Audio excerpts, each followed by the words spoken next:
सालों पहले पीतल नगर में भोलू नाम का एक किसान रहता था। वह गांव के एक जमींदार के खेत पर काम करके किसी तरह अपना घर चला रहा था। पहले भोलू के भी खेत थे, लेकिन उसके पिता के बीमार होने के कारण उसे अपने सारे खेत बेचने पड़े। मजदूरी में मिलने वाले पैसों से पिता का इलाज कराना और घर का खर्च चलाना मुश्किल हो रहा था। वो हर दिन सोचता कि कैसे घर की स्थिति को बेहतर किया जाए। आज भी इसी सोच के साथ भोलू सुबह सुबह जमींदार के खेत पर काम करने के लिए निकला। खुदाई करते समय उसकी कुदाल किसी धातु से टकराए और तेज आवाज हुई। भोलू के मन में हुआ कि आखिर ऐसा क्या है यहाँ। उसने तुरंत उस हिस्से को खोदा तो वहां से एक बड़ा सा पतीला निकला।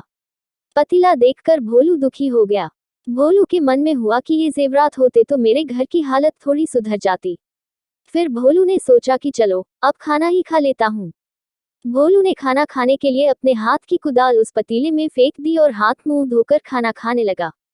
खाना खत्म करने के बाद भोलू अपनी कुदाल उठाने के लिए उस पतीले के पास पहुंचा। वहां पहुंचते ही भोलू हैरान हो गया। उस पतीले के अंदर एक नहीं, बल्कि बहुत सारे कुदाल थे। उसे कुछ समझ नहीं आया। तभी उसने अपने पास रखी एक टोकरी को भी उस पतीले में फेंक दिया। वो एक टोकरी भी पतीले के अंदर जाते ही बहुत सारी हो गई। ये सब देखकर भोलू खुश हो गया और उस जादुई पतीले को अपने साथ घर लेकर चला आया। वो हर दिन उस बर्तन में अपने कुछ औजार डालता और जब वो ज्यादा हो जाते तब उन्हें बाजार जाकर बेच आता। ऐसा करते करते भोलू के घर की हालत सुधरने लगी। उसने इस तरह से बहुत पैसा कमाया और अपने पिता का इलाज भी करवा लिया। एक दिन भोलू ने कुछ गहने खरीदे और उन्हें भी पतीले में डाल दिया। वो गहने भी बहुत सारे बन गए। इस तरह धीरे धीरे भोलू अमीर होने लगा और उसने जमींदार के यहाँ मजदूरी करना भी छोड़ दिया। भोलू को अमीर होते देख जमींदार राय बहादुर को भोलू पर शक हुआ। वो सीधे भोलू के घर पहुंचा। वहां जाकर उसे जादुई पतीले के बारे में पता चला। उसने भोलू से पूछा, तुमने ये पतीला कब और किसके घर से चुराया? डरी हुई आवाज में भोलू बोला, साहब, ये पतीला मुझे खेत में खुदाई के समय मिला था। मैंने किसी के घर चोरी नहीं की है। खेत में खुदाई की बात सुनते ही जमींदार ने कहा, ये पतीला जब मेरे खेत से मिला तो यह मेरा हुआ। भोलू ने जादुई पतीला न लेकर जाने की बहुत मिन्नतें की, लेकिन जमींदार राय बहादुर ने उसकी एक नहीं सुनी।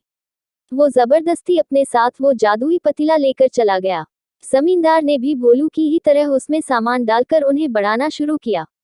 एक दिन जमींदार ने अपने घर में मौजूद सारे गहने एक एक करके उस पतीले में डाल दिए और रातों रात बहुत अमीर हो गया। एकदम से जमींदार के अमीर होने की खबर पीतल नगर के राजा तक पहुंच गई। पता लगाने पर राजा को भी जादुई पतीले की जानकारी मिली। फिर क्या था, राजा ने तुरंत अपने लोगों को भेजकर जमींदार के यहाँ से वो पतीला राजमहल मंगवा लिया। राजमहल में उस जादुई पतीले के पहुंचते ही राजा ने अपने आसपास मौजूद सामान को उसमें डालना शुरू दिया। सामान को बढ़ता देखकर राजा दंग रह गया। होते होते आखिर में राजा खुद उस पतीले के अंदर चला गया। देखते ही देखते उस पतीले से बहुत सारे राजा निकल आए।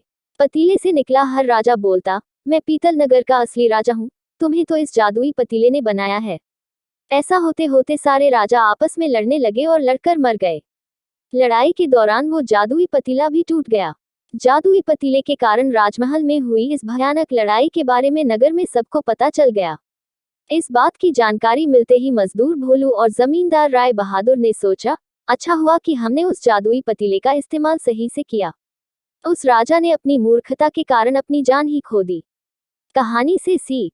जादुई पतीले की कहानी से दो सीख मिलती हैं। पहली कि मूर्खता का अंत बुरा ही होता है। दूसरी यह कि हर सामान का इस्तेमाल संभल कर करना चाहिए। अति हानिकारक हो सकती है।